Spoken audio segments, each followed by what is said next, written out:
So we'll get started. Unfortunately, this module is it's a lot of me talking.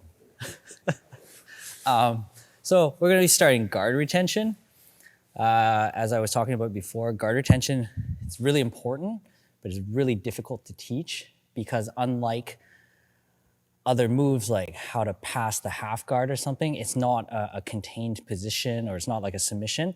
It's very, very dynamic and it's really, really fast. So it's most efficient to kind of, instead of telling you how to do it like in a algorithmic way, it's like more heuristic based. It's more like general recommendations and stuff, and things that generally work well. That being said, there are specific ways to like use guard retention and defense against specific styles of passing. So there's like 6 major ways that people will most commonly pass you, like double under, over under, Toriado. And we'll go over specifics to deal with that. But I think it's best to start with like a general approach. So you can use these principles and concepts against any sort of guard passing and it'll get you like 80% of the way there, maybe 90. That last 10% is to deal with like specialists that have really, really good, strong guard passing. So to start off, I'll use Corey for this. So if Corey's on the bottom, there's like different phases of guard, right? So if he's seated, sit up, and I'm over here, this is what you consider the engagement phase. So nobody has grips. You may or may not have distance, and he can be in different positions. He could be usually seated or he could be supine, it doesn't matter. So we'll go seated. So going from no control to control, if I walk in, this is the engagement phase. So one of 2 things can happen. Either I get what I want to start, passing the guard, or he gets what he wants to start setting up a guard, or we both do. Like I might get this and he gets it. So in this kind of situation, we'll go over it more in engagement, but like neither of us should really be going because he has proper grips, I have proper grips. I either need to disengage or I need to like counter grip him or something so that he doesn't have proper grips, right? So assuming he has won the engagement phase, he got like 2-on-1 or whatever, he can now pull into what's called an offensive cycle or the maintenance phase, so pull into the regular guard, right? So if you're in the guard and you have 4 points of contact, whether it's 2-on-1 or collar sleeve, which is pretty common, and he has both feet some kind of hook in it. This is an offensive cycle for him. He can attack and do stuff, right? I shouldn't be trying to pass the guard right now because I'm gonna get jammed up. And knowing the difference between like when to go is gonna be like a good part. A lot of beginners will screw themselves over because they're in the wrong mindset cycle. So if he starts attacking right now, if I start trying to pass him stuff when he has 4 points of contact and control, I'm gonna get swept or worse, submitted because I'm not in an offensive cycle for the passer, right? Likewise, if I break this and I have pant grips and I'm like this, if he starts trying to sweep me or do weird stuff, he's in a defensive cycle right now. He's not in an offensive cycle. And if he doesn't know that and he tries to be offensive, he's gonna get smashed pretty easy. So the concept of an offensive and a defensive cycle, best way to kind of delineate the two is like if you have 4 points of contact, whatever it is, like if you have all 4 of your limbs are dealing with me, you're probably in an offensive cycle.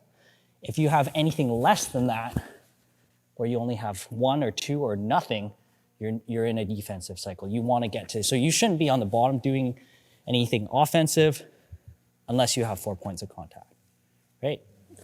So going into that, like if you reverse engineer what the person on top needs to pass, you'll kind of find yourself knowing what to do. So if he's on the bottom, so there's 5 to 6 things that the guy on top needs to successfully pass. The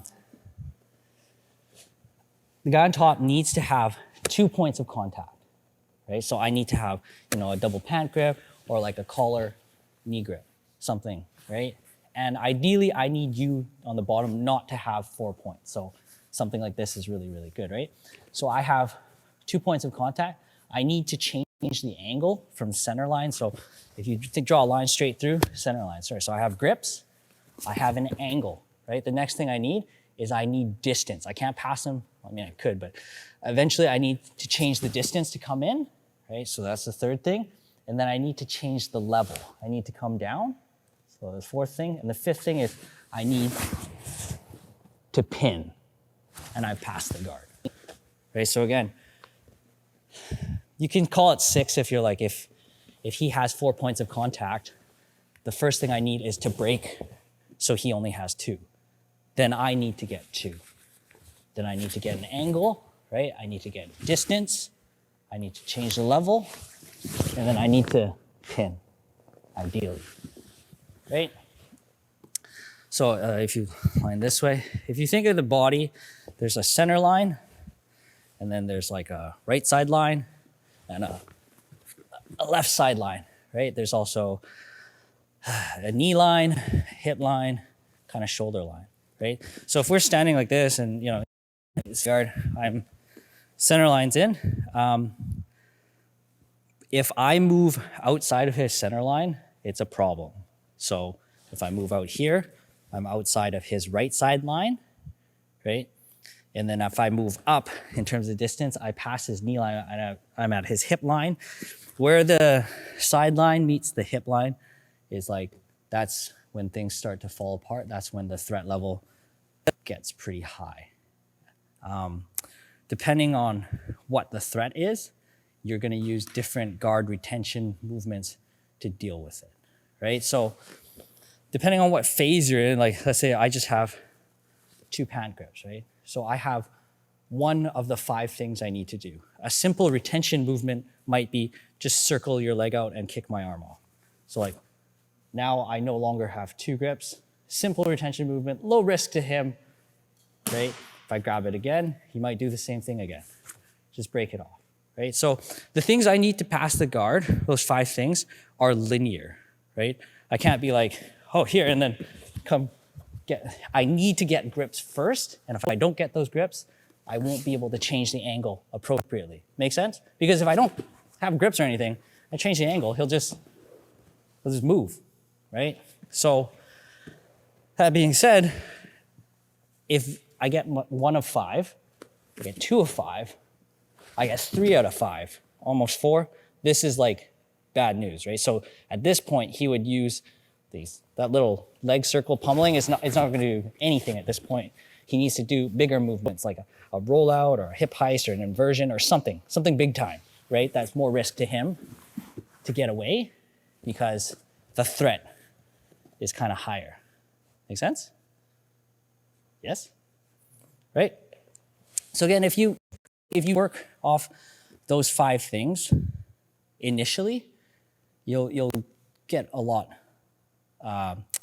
Your guard retention will go up by leaps and bounds just by realizing in the live drilling we do, like if he's already got this and he's moving, I need to, I have 2 out of 5.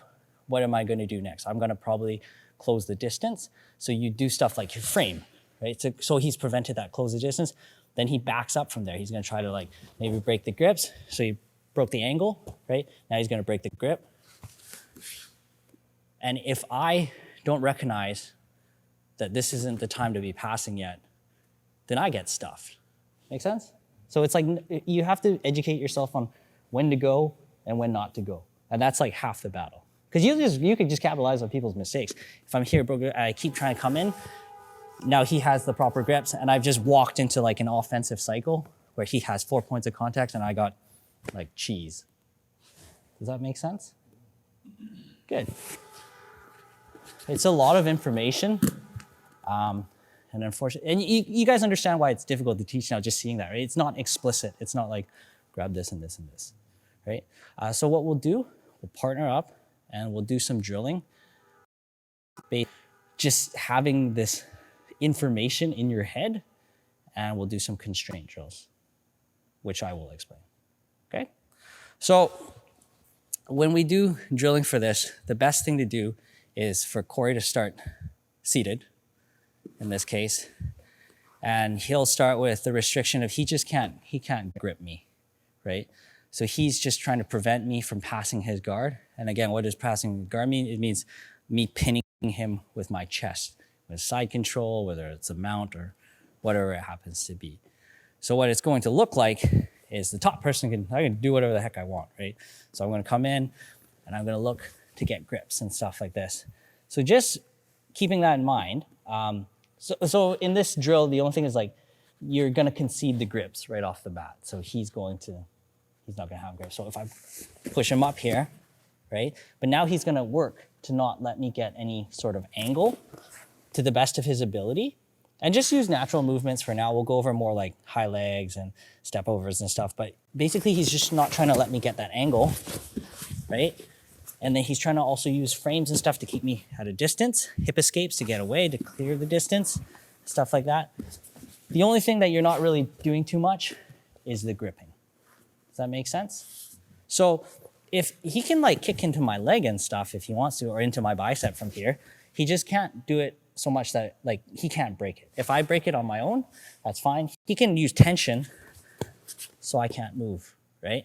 So a lot of what you're doing on the bottom for guard retention is movement and connection based. So if he stands up for a second,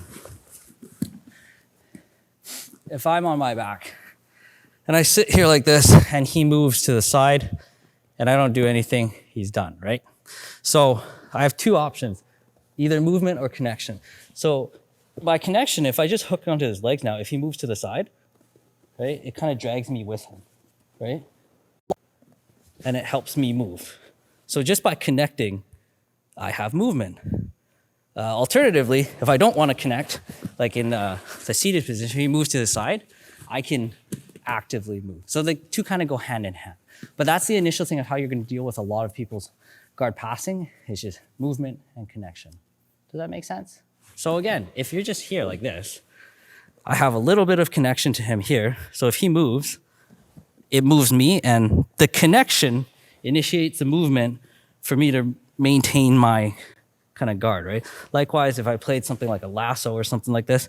So again, if he moves, I'm connected to him. So he can't leave my center line, which is the overall goal.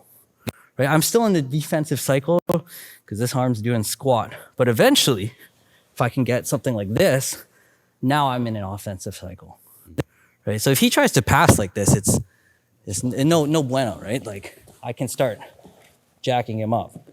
But the minute he gets into when he's in an offensive cycle, like he breaks that leg, I'm like, okay, so I can't be thinking I'm in an offensive cycle. I need to be like defensive to get back to those 4 points of contact.